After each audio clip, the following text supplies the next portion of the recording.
역대상 19장. 그 후 암몬 족속의 왕 나하스가 죽고 그의 아들 한운이 아버지의 뒤를 이어 암몬 족속의 왕이 되었다. 이 소식을 듣고 다윗은 이렇게 생각했다. 이전에 나하스가 나에게 호의를 베풀어 주었으니 나도 그의 아들 한운에게 호의를 베풀어 주어야겠구나. 그래서 다윗은 이스라엘의 사절단을 암몬에 파견하여 나하스의 죽음에 조의를 표하려고 했다. 이리하여 다윗의 조문 사절단이 한운에게 위로를 전하려고 암몬 족속의 땅에 이르렀다. 이때 암몬의 대신들이 한운에게 말했다. 다윗이 부왕 나하스를 공경하는 뜻으로 이렇게 조문 사절단을 파견한 줄로 아십니까?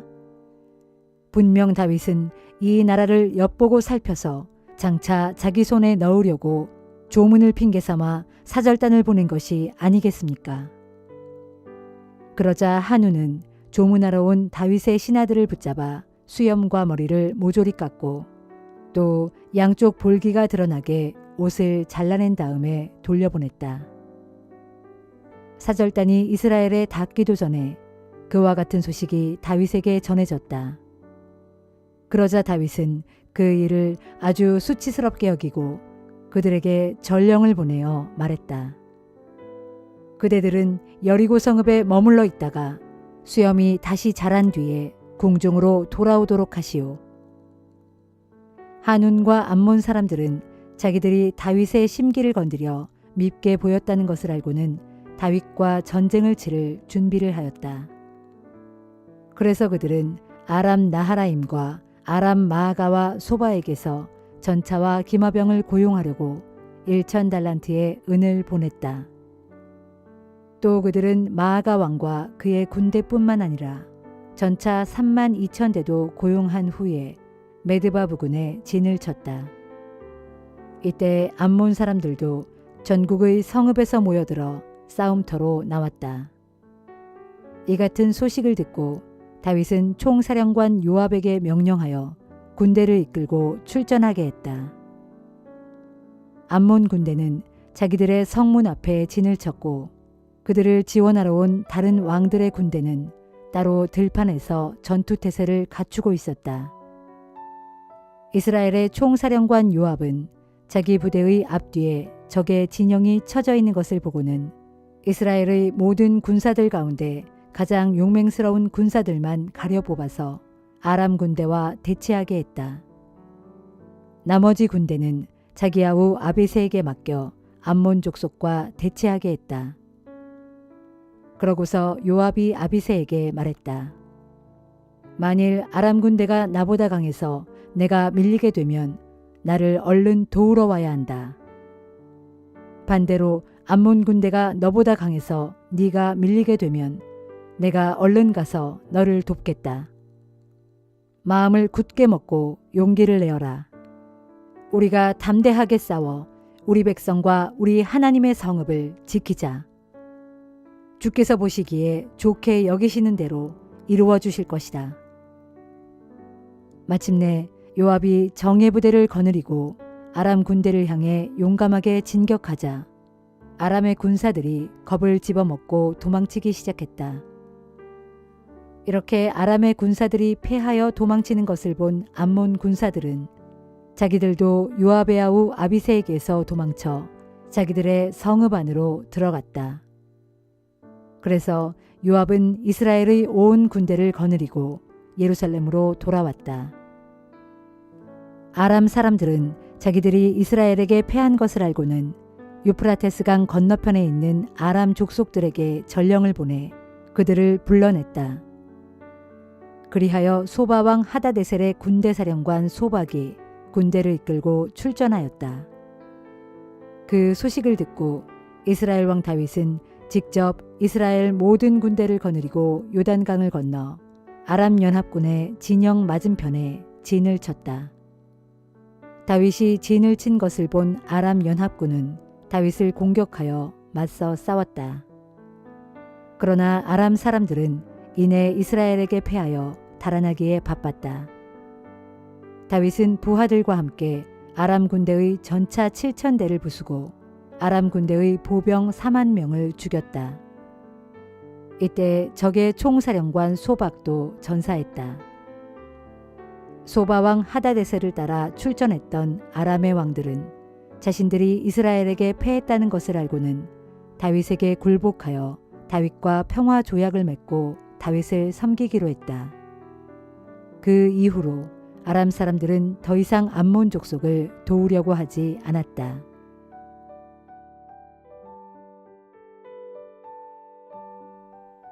역대상 20장.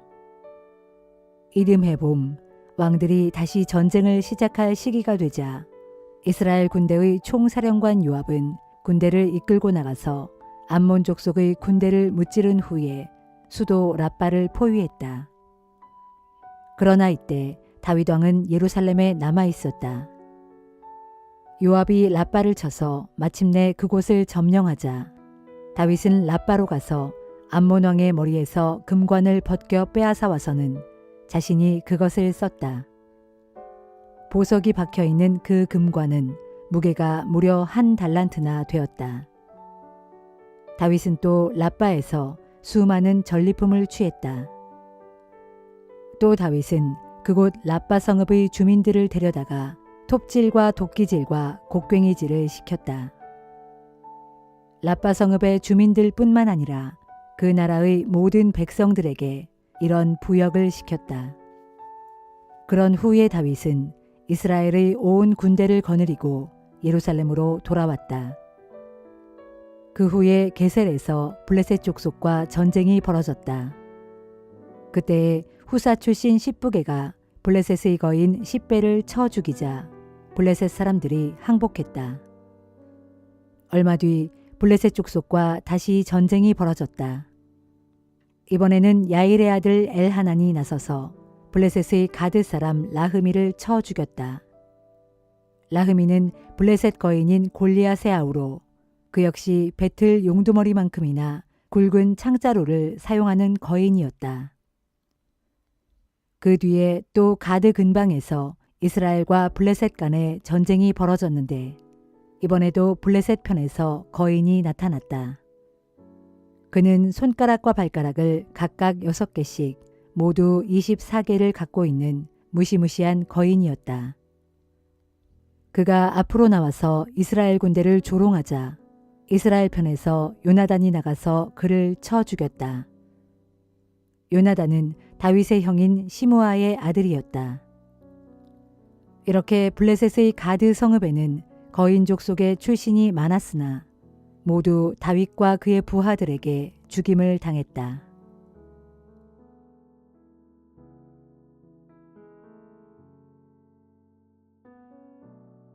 베드로전서 1장.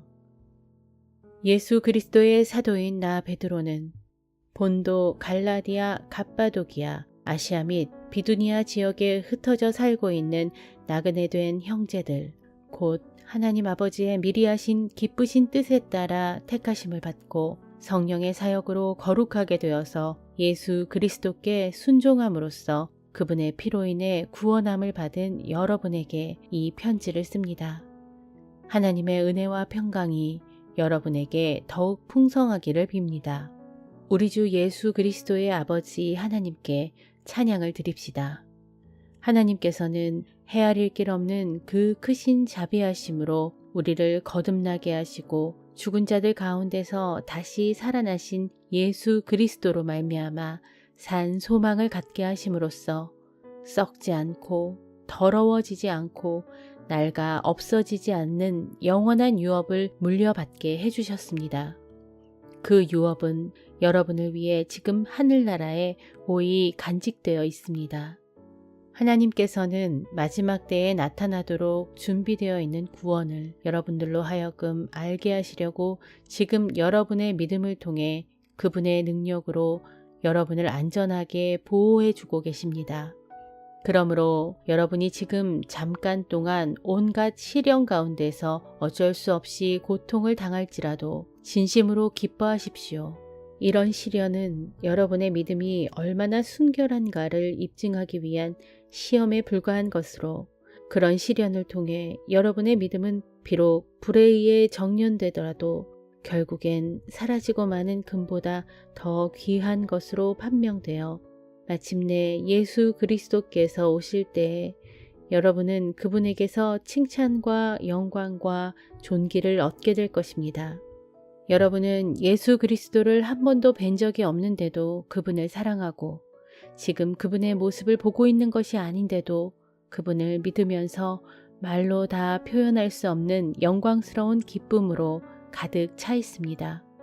그것은 진실로 여러분이 믿음의 목표인 영혼의 구원을 받았기 때문입니다. 이 구원이 어떤 것인지에 대해서는 여러분이 장차 입게 될 은혜에 대해 예언한 예언자들이 큰 관심을 갖고 오랫동안 탐구해 왔던 것입니다. 예언자들은 자기들 안에 있는 그리스도의 영, 곧 성령께서 장차 겪으실 그리스도의 고난과 또 그 뒤에 받으실 그리스도의 영광에 대해 미리 계시해 주실 때 그 일이 언제 어떻게 일어날 것인지를 알려고 애썼습니다. 그리고 예언자들은 결국 자신들이 탐구한 그런 일들이 자기들의 생전에 일어나지 않고 그보다 훨씬 후대인 여러분의 시대에 일어날 것이라는 것을 알게 되었습니다. 그리하여 예언자들이 예언한 그런 일들은 오늘날 하나님께로부터 보내심을 받은 자들, 곧 성령의 능력을 힘입은 복음 전도자들에 의해서 지금 여러분에게 전파된 것입니다. 사실 이처럼 놀라운 일들, 곧 여러분에게 전해진 복음은 하늘의 천사들까지도 간절히 알고 싶어 하던 것이었습니다. 그러므로 여러분은 마음을 단단히 가다듬고 정신을 바짝 차려서 예수 그리스도께서 다시 오실 때에 여러분에게 주실 그 은혜를 끝까지 바라고 간절히 사모하십시오. 여러분은 하나님께 순종하는 자녀로서 이전에 알지 못하고 좇았던 이 세상의 악한 욕심에 따라 더 이상 살지 말고, 여러분을 부르신 분이 거룩하신 것처럼 여러분도 삶의 모든 행실에 거룩한 사람들이 되십시오. 성경에 기록되기를 내가 거룩함으로 너희도 거룩하여라 하였습니다. 또한 여러분은 사람을 겉모양으로 판단하지 않으시고 각 사람의 행위에 따라 모든 일을 공평하게 심판하시는 분을 아버지라고 부르고 있으므로 이 세상에서 나그네된 삶을 살아가는 동안 두렵고 떨리는 마음으로 지내도록 하십시오.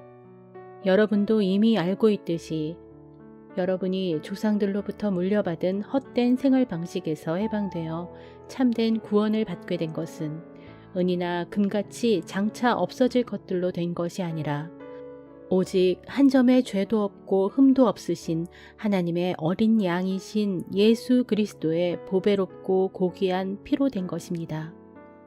이 예수 그리스도를 하나님께서는 세상을 창조하시기 이전에 미리 택하여 준비하셨고 마침내 이 마지막 때에 여러분을 위해 나타나게 하신 것입니다. 이제 여러분은 이 예수 그리스도를 통해 하나님을 믿는 자들이 되었습니다.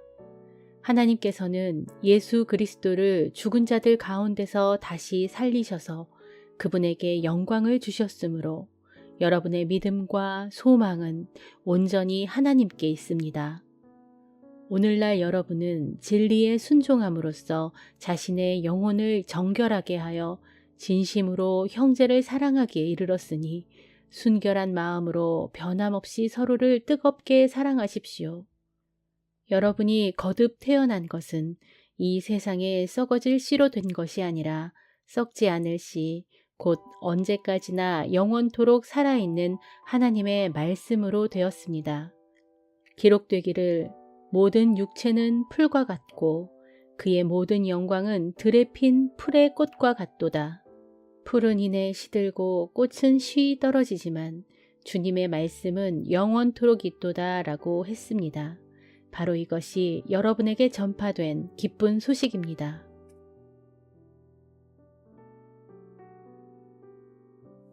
요나 3장.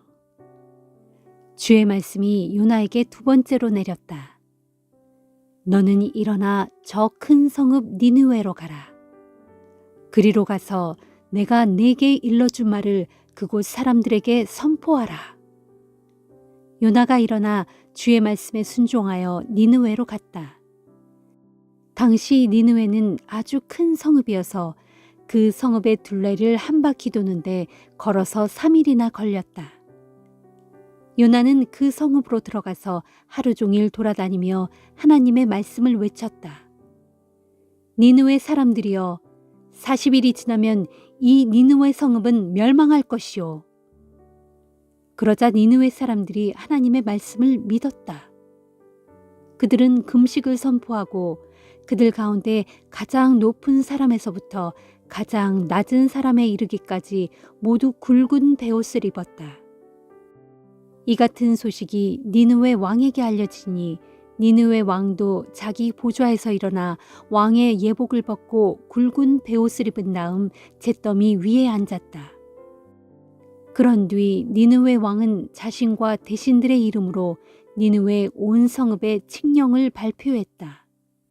사람이든 짐승이든 소떼든 양떼든 아무도 일체 음식을 먹어서는 안 되고 물조차 마셔도 안 된다.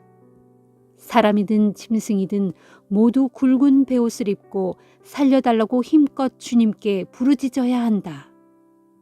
그리고 이제는 저마다 악한 길에서 돌이키고 폭력에서 손을 떼야 한다. 그러면 혹시 하나님께서 마음을 돌이키시고 우리를 향한 그 진노를 거두셔서 우리를 멸망시키지 않으실지 누가 알겠느냐. 하나님께서는 니느웨 사람들이 행한 것, 곧 그들이 자기들의 잘못을 뉘우치고 악한 길에서 돌이켜 떠난 것을 지켜보시고 그 마음을 돌이키셨다. 그래서 그들에게 자비를 베푸시어 그들에게 내리기로 마음먹었던 재앙을 내리지 않으셨다.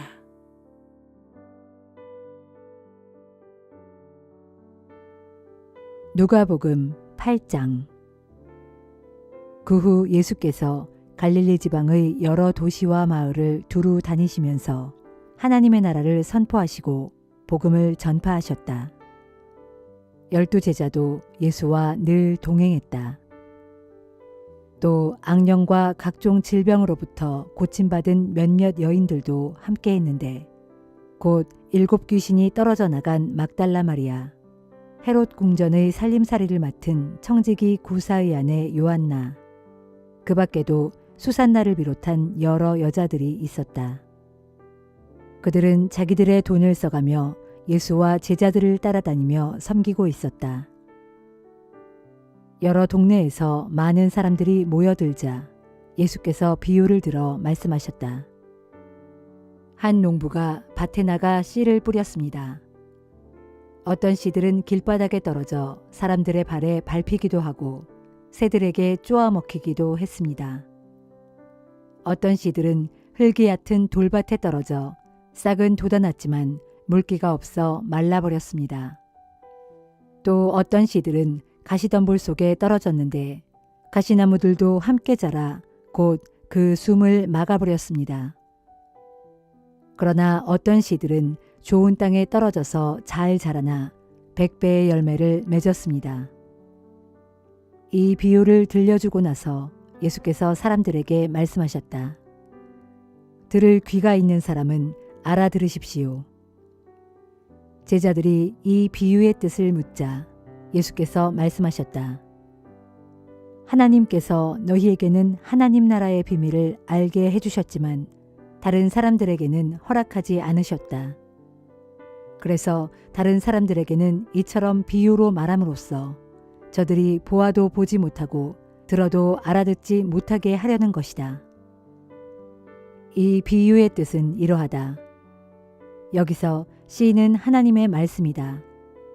씨가 길바닥에 떨어졌다는 것은 말씀을 듣기는 하지만 마귀가 와서 말씀을 빼앗아가기 때문에 믿지 못하여 구원을 받지 못하는 사람들을 두고 하는 말이다. 또 씨가 돌밭에 떨어졌다는 것은 처음에는 말씀을 기쁘게 듣지만 믿음이 뿌리를 받고 자라지 못하여 잠시 동안 믿기는 해도 시험을 받으면 곧 떨어져 나가는 사람들을 두고 하는 말이다. 또 씨가 가시덤불 속에 떨어졌다는 것은 말씀을 듣기는 하지만 살아가면서 생활에 대한 걱정에 빠지고 재물과 세상 쾌락에 사로잡혀 열매를 제대로 맺지 못하는 사람들을 두고 하는 말이다. 끝으로 씨가 좋은 땅에 떨어졌다는 것은 착하고 선한 마음으로 말씀을 듣고서 그 말씀을 굳게 간직하여 마침내 인내로 열매를 맺는 사람을 두고 하는 말이다. 등불을 켜서 그 등불을 항아리 속에 감추어 두거나 침대 밑에 두는 사람은 아무도 없다. 누구든지 그 등불을 등잔대 위에 올려놓아서 들어오는 사람마다 그 빛을 볼 수 있게 한다. 숨긴 것들은 드러나게 마련이고 감추어진 것들은 세상에 알려지기 마련이다. 그러므로 너희는 내 말을 마음에 새겨들어라. 누구든지 가진 사람은 더 받게 될 것이고 가지지 못한 사람은 가졌다고 생각하고 있는 것마저도 빼앗길 것이다. 예수의 어머니와 동생들이 예수를 만나러 왔다. 하지만 모여든 군중 때문에 그들은 예수께 가까이 갈 수가 없었다. 어떤 사람이 예수께 전했다. 선생님, 선생님의 어머니와 형제들이 선생님을 만나려고 밖에서 기다리고 있습니다. 그러자 예수께서 말씀하셨다. 내 어머니와 내 형제들은 하나님의 말씀을 듣고 실천하는 바로 이 사람들이요. 어느 날 예수께서 제자들과 함께 배에 올라 말씀하셨다. 자, 호수 건너편으로 가자. 갈릴리 호수를 건너가는 동안 예수께서 잠이 드셨다. 그런데 갑자기 바람이 일기 시작하더니 이내 폭풍으로 변했다. 배에 물이 차오르기 시작하여 상황이 매우 위태롭게 되자 제자들이 예수를 흔들어 깨우며 다급하게 외쳤다. 선생님, 선생님, 배가 곧 가라앉아 우리가 죽게 생겼습니다. 예수께서 자리에서 일어나시더니 세찬 바람과 성난 파도를 꾸짖으며 명령하셨다. 잠잠하라. 그러자 바람이 그치고 파도가 가라앉더니 즉시 고요해졌다.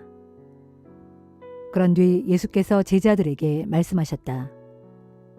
너희는 왜 그렇게 믿음이 없느냐? 제자들은 두려움과 놀라움으로 가득 차서 서로 수군거렸다.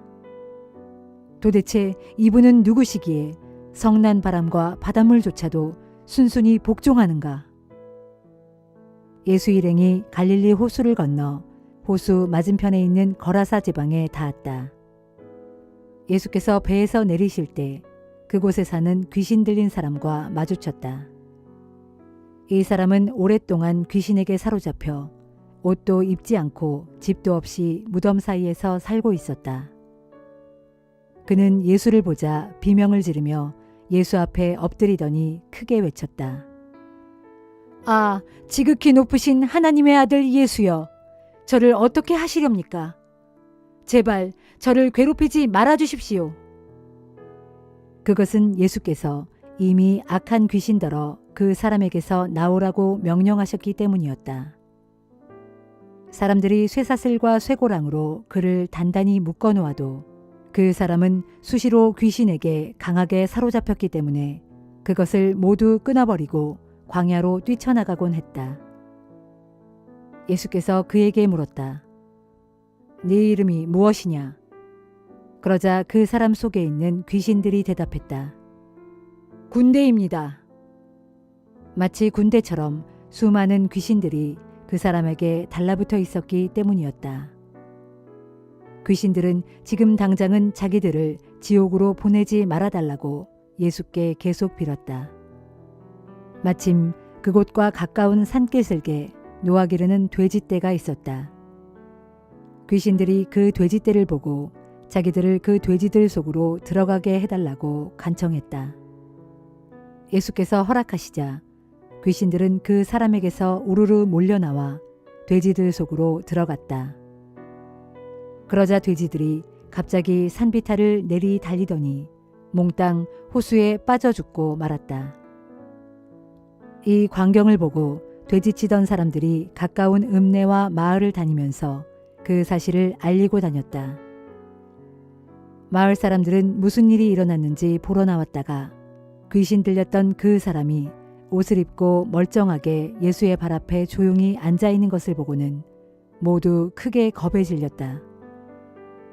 그동안의 일을 처음부터 계속 지켜보고 있었던 사람들이 나서서 그 귀신 들린 자가 어떻게 치유를 받게 되었는지 사람들에게 이야기해 주었다. 그러자 거라사 인근의 모든 사람들이 크게 두려워하면서 예수께 그곳을 떠나달라고 간청했다. 예수께서 떠나시려고 배에 오르셨다.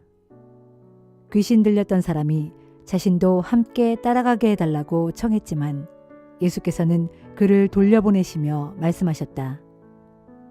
당신 집으로 돌아가 하나님께서 당신에게 얼마나 놀라운 일을 베푸셨는지 사람들에게 알려주시오. 그 사람은 집으로 돌아간 뒤 온 마을을 돌아다니면서 예수께서 자신에게 베푸신 크고 놀라운 일을 모든 사람들에게 낱낱이 알렸다. 예수께서 가버나움으로 다시 돌아오시자 기다리고 있던 군중들이 모두 예수를 반갑게 맞았다. 그때 회당장 야이로라는 사람이 예수께 나아오더니 예수의 발 앞에 엎드려 자기 집에 함께 가기를 간청했다. 하나밖에 없는 12살 난 어린 딸이 죽어가고 있었기 때문이었다. 예수께서 야이로의 집을 향해 가시자 예수를 애워싼 군중들이 서로 밀쳐대면서 예수를 뒤따라갔다. 그런데 군중 속에는 12해 동안이나 혈루병을 앓아온 한 여인이 있었다. 그녀는 자기 병을 고치기 위해 의사들에게 모든 재산을 썼지만 아무도 그 여인의 병을 고쳐주지 못했다. 예수께서 걸어가실 때 이 여자가 사람들을 비집고 예수의 뒤로 다가와 예수의 옷에 손을 대었다. 그리고 이 여자가 예수의 옷자락을 만지는 순간 하혈이 뚝 그쳤다. 그때 예수께서 물으셨다. 누가 내 옷을 만졌소? 그러나 아무도 나서는 사람이 없었다. 그러자 베드로가 말했다. 선생님, 지금 수많은 군중이 선생님을 밀어대고 있지 않습니까? 예수께서 말씀하셨다. 아니다. 누군가 분명 내게 손을 댔다. 내게서 능력이 빠져나간 것을 내가 안다.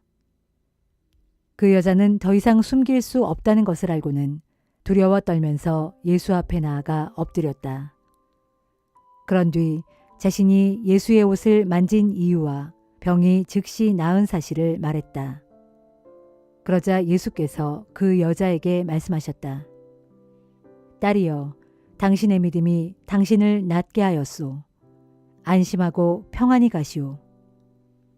예수께서 아직 말씀하고 계실 때 회당장의 집에서 보낸 심부름꾼이 와서 회당장에게 말했다. 회당장님, 따님이 죽었습니다. 이제 선생님께 더 이상 심려를 끼쳐드리지 마십시오. 그 말을 들으시고 예수께서 야이로에게 말씀하셨다. 두려워하지 마시오. 그대는 그저 믿기만 하시오. 그러면 딸이 나을 것이오. 일행이 야이로의 집에 도착하자 예수께서는 베드로와 요한과 야고보 및 그 어린 딸의 부모 외에는 아무도 방 안에 들어오지 못하게 하셨다. 그리고 슬퍼하며 크게 울고 있는 사람들에게 말씀하셨다. 울지 마십시오. 이 아이는 죽은 것이 아니라 다만 잠을 자고 있을 뿐입니다. 그러자 사람들은 아이가 분명 죽은 것을 알고 있었기 때문에 속으로 모두 비웃었다. 예수께서 그 아이의 손을 잡고서 아이에게 힘차게 말씀하셨다. 아이야, 일어나라. 그 순간 아이에게서 빠져나갔던 영혼이 아이에게로 다시 돌아왔다. 그러자 아이가 즉시 자리에서 일어나 앉았다. 예수께서는 아이에게 먹을 것을 주라고 이르셨다. 아이의 부모는 크게 놀라 어쩔 줄 몰랐다. 그러나 예수께서는 이 일을 아무에게도 말하지 말라고 그들에게 당부하셨다.